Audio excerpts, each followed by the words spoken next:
Every sport has its common specific injuries, and many of those injuries could be prevented from ever happening.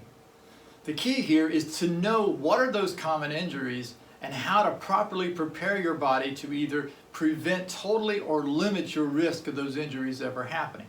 Today, I'm going to talk about the 5 most common injuries that I see and how you can properly take care of your body to prevent those injuries from happening.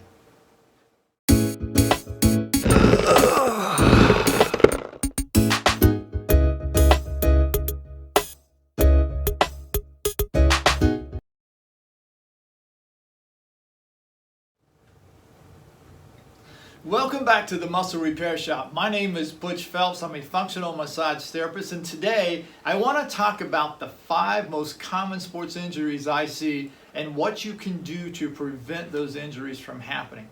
Now, like I said, every sport has its specific injuries, and if you're involved in things like team sports, even the position that you play can have specific injuries. Team sports like baseball, football, soccer. For instance, baseball is a prime example. There are 4 key areas of positioning, and you've got the catcher, the pitcher, the infielder, the outfielders. Well, from a catcher standpoint, they're always in a bending position, so their knees are going to be a problem. Their back is going to be a problem. From a pitcher's position, the shoulders and the elbows are going to be a problem. From the infielder's position, due to side-to-side movements, twisting around the base pads, their knees will be a problem. Sometimes their back is a problem. When you get into the outfield, these guys are the track stars, and so they go from standing still to an all-out sprint to catch up to the baseball.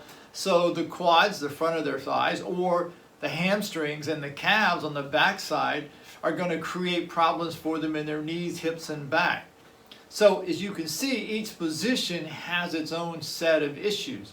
But when we're talking about sports like you and I do on a more local level, it's a more individual style sport, and understanding that the sport you love to participate in has common injuries is what we're going to talk about today, and see if we can help you try to avoid those injuries from happening. So let's get started with that. So the first one, of course, is golf. Golf is a very popular sport around the country, in fact, even around the world. And many times what I see from golfers is they'll complain about low back pain. And the low back pain, everybody wants to treat the low back, but the common cause of that will be the calf muscles in the lower leg, followed by the hamstrings up on the backside of the thigh. And the reason that's important is that the calf muscles have to be able to rotate, and the hamstrings have to be able to rotate with the calves, and when that happens, that allows the muscles in the hips to rotate, takes the compression and pressure off the back. Now, where most people mess up is that they never stretch out their calves, or they use traditional calf stretching, which really only stretches in one position, and they rarely stretch out their hamstrings, and if they do, that's in one position as well. So what happens is that you're trying to force the hips to turn and make the hamstrings, which are much longer muscles, and the calves, which are much longer muscles, react. And the reality is we need to start at the ankles and work our way up to stop that from happening. And if you'll watch some of my videos down below, you'll start to see there's some in there that are specific to the calves because there are specific stretches for that. And the same is true of the hamstrings. But if you have any questions and can't seem to find it, send me a comment and I'll be happy to forward those stretches to you. Secondly, we get into tennis. Now in tennis, the most common injury I see is, of course, the serving shoulder. And what happens there is that they get the pain on the back side of the shoulder, and as they're pulling through the ball, they hit the ball with their service arm, they're actually pulling from the outside chest muscle. Well, the outside chest muscle then gets tight, and as it happens, it shows up as pain on the back side.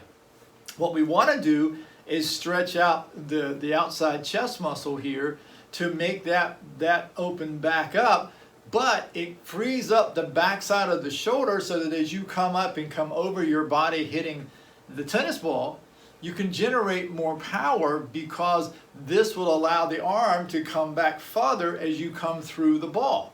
Now I realize that tennis elbow, which was named for a tennis injury in the elbow itself, is a very common one as well, but that's coming from gripping the racket too hard.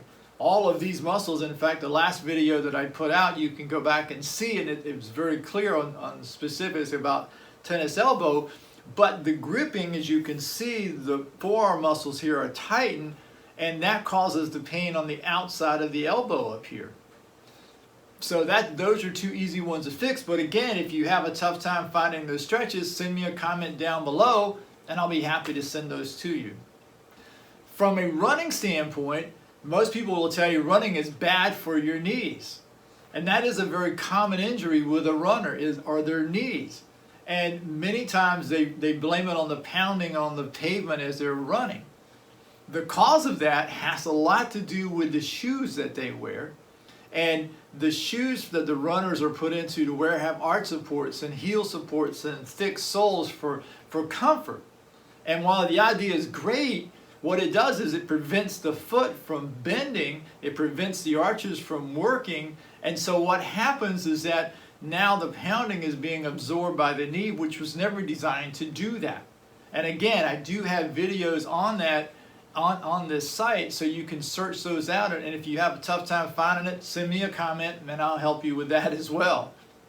The fourth one will be biking. Now when you think about a biker, anytime you see a biker, they usually have large thighs. And the most common injury is in the neck and shoulders and of course lower back. But right now let's focus on the neck and shoulders. Most bikers are leaning forward and they're putting a lot of compression on the shoulders themselves, and they'll hold their head up, which is tightening the muscles on the upper back. But by tightening the muscles on the upper back, the muscles all the way down the spine to the pelvis will tighten to pull the head back up so you can look straight ahead to see where you're going. Now, when the muscles on the back side of your neck and on the upper back gets tight, that's going to press nerves, and the nerves that it's pressing is going to cause the hands to go numb. Again, with that one, the chest on the front side, the muscles underneath here need to be extended, and as they are, you can start to hold your body up a little bit straighter, but you can take the pressure off the muscles on the back side of your neck. Secondly, with the low back pain, when you look at the person on a bike, especially an average bike rider, they're going to be down on their forearms on the handlebars, bending forward. So that means the muscles on the front of the hip here, the hip flexors, there's 3 of them there, and the quadriceps, there's 4 there, are going to be in a shortened state. So not only are you contracting the muscles down your spine to pull your head up to look where you're going, but you're compressing the muscles on the front side. So for you to stand up straight puts the low back into high compression.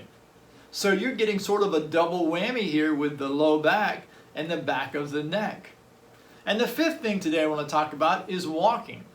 Walking, especially if you're walking at a pretty good pace for cardiovascular reasons, where you're going to feel your pain is mostly in your feet. And that comes back to your shoes. The shoes here is, I can't say enough about that when it comes to walking and running, is that the shoes with the cushioned soles that are really thick and don't bend in the middle are going to cause your arches to overwork. And on top of that, it prevents the calf muscles from allowing the ankles to bend. And so in this particular case, learning how to stretch those calf muscles completely like you're supposed to, and there's 4 of those, learning how to soften the muscles in your feet so that your feet can grip the ground and improve your balance is going to be key. And then learning about the type of shoes you need to wear to be able to make that happen so that you can do that pain-free. And again, like I said with everyone else in this group of 5, you're welcome to send me a comment down below, and I'll be happy to send you the specific stretches that you'll need to be able to help yourself out with that. The thing is that once you understand what causes the pain, instead of just treating a symptom, you can prevent these injuries from happening, or if they're already happening, get them to stop. It amazes me on an everyday basis that I meet people who come in and they have these injuries and they've been dealing with them sometimes for months. and they've been to everybody in the world, and all they're doing is they're treating the symptom.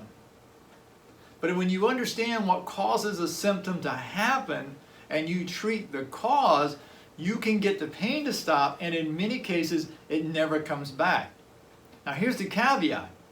Because you're doing this sport usually on a daily basis, the stretching and the massage that I'm going to teach you is a daily activity as well, for about 10 or 15 minutes a day. If you don't do it every day, it will come back because you're putting the body in a stressful state. And you're going to have to do it. So the best way to think about stretching in this case, compare it to eating. No matter how much you eat today, and no matter how good the food is, it could be the best, most healthy food on the planet that you eat today, you're going to be hungry tomorrow, right? I don't care what the food, you'll be hungry tomorrow. There's nothing wrong with you, right? Stretching and the muscles, you need to have the same mindset. No matter how much you stretch today, no matter how much you massage today, tomorrow it will tighten back up. Every thought that you have, every movement that you make will tighten your muscles. Your muscles are far more emotional than they are physical. And once you can understand that, you can eliminate many of the sports injuries that people that you participate in sports with deal with on a regular basis, sometimes for months before they ever go away. And in some cases, they never go away and the person just quits playing that sport. What a shame is that. So if you enjoy what I was talking about today, be sure to subscribe down below, ring the bell, share this with your friends, and leave any comments that you may have, questions that you may have. I'm here to help you. But for now, see ya.